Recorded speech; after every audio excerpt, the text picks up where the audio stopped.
for the crowds that were there, they were like, whoa. And so everybody was very happy with what was going on. And come to find out at the end of it, I think that's exactly when Jerry Jarrett had left the company. Mm. So when Jerry left the company, my name left with him. Oh. So I was kind of, I always teased my buddy Mike Drosy. We had the same tryout. So Drosy got the job and Jerry left and I was gone with Jerry. And that was my first experience with WWF. But I tell you what, I was like scared to death every night. Who were you working in these matches? Like, was it Uh, always? they they were their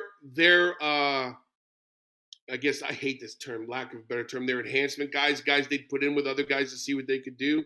Yeah, And geez, if I can remember the one guy's name, he was like, "Listen, here's what I do, and you just listen to me, kid." And all, and he really tried to big league me, and I just yes and all that stuff. And I respectfully say his stuff was rotten, and so the match itself was like not good, but the finish was good, and I hit yeah. the dipsy do, so uh, they were just matches, not with anybody of relevance or importance. The one time we did have a great match, I took Crowbar with me because I trusted him. He knew what I was going to do, and I knew I could trust him to really, really help me look good. And we went on right before Lex Luger and Tatanka, and tore the house down. And we came back, and they were so pissed off. They're like, "Well, what is that?" Yeah, But I'm you like, stole the shine. they're the stars. They're going to go out and people are going to pop for them. But it was like, why would you put them on and let them do that, and then us go out and do our thing? So it was like a lesson learned by me because they're like, okay, don't piss another guy's Cheerios. But that wasn't my intent. My intent was getting a job. Uh, but But it was, that's learning and yeah, knowing your place on the card, and it's yeah, like, you know what, maybe you can't go and dive to the outside because the main event is going to be a no holds whatever right, clusterfuck. So you need to save those spots, you yeah. know?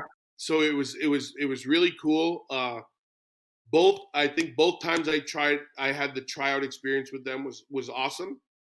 And but I learned is I'm not going to sit by the phone. I still have a job and opportunity, so I just kept doing my thing. Oh, dude. And from there you went on to WCW and had a hell of a run there, Yeah. 6-year run, going in there, working with Kevin Sullivan, becoming a part of the Dungeon of Doom, and creating the Hugh Morris gimmick, which I thought, like, when I first started seeing that, I really thought it was cool. It was something different, the play on words, humorous, and everything like that. So it was an easy gimmick to sort of wrap your head around, if that makes sense. It's like Yeah. sort of, oh, okay, get it. He's a psycho, almost, I don't want to say like similar to like a Riddler type of Yes. feel Yes. to it. That's how I always sort of resonated with it. Was kind of reminded me like the Riddler from Batman, Yeah. but like more psychotic. Because you know what I mean? Like the Riddler back then was very like, cartoonish, Yes. but your character was like different level. Thank you. Yeah, and that was just an accident. Kevin, they didn't know what they were going to do with me, so they named me Man of Question. Uh, so excuse me, sorry about that. So they put question marks. He took a pair of tights I had.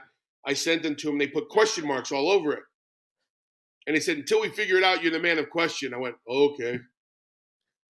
So I thought I was going in as Crash, but no, you're the Man of Question. And I had an opportunity to cut a promo at CNN Center, and they said cut the promo on Randy Savage, and I was like freaking out in my head. I'm like, what am I supposed to say about Randy Savage? I don't know him. I've never met him. I don't, I only know him Yeah. as a fan. So I kind of forgot what I was going to say. So I started to laugh. I did I was all nervous, but Yeah. they were filming it, and then, so Terry Taylor stopped me and said, "Can you do that again?" And I thought he was talking about the verbiage. And I said, sure. And he goes, no, the laugh. So I did the laugh, and they were like, okay, thank you. And they kind of dismissed me. And I was like, crap, I got fired before, I guess I'm not good at I spent all my years in Japan and Puerto Rico. We didn't do a lot of talking. Yeah, I Uh, mean, well, wrestling in like Mexico, Japan, yeah, Puerto Rico, like it's all in ring action. That's how the story is told, right? yeah. And so next thing I know, I was on Saturday Night Main Event. There was my premiering next week on this show, The Man of Question, and then they called me humorous. But I think it was, I'm not sure if it was Shivani or Heenan said Hugh Morris.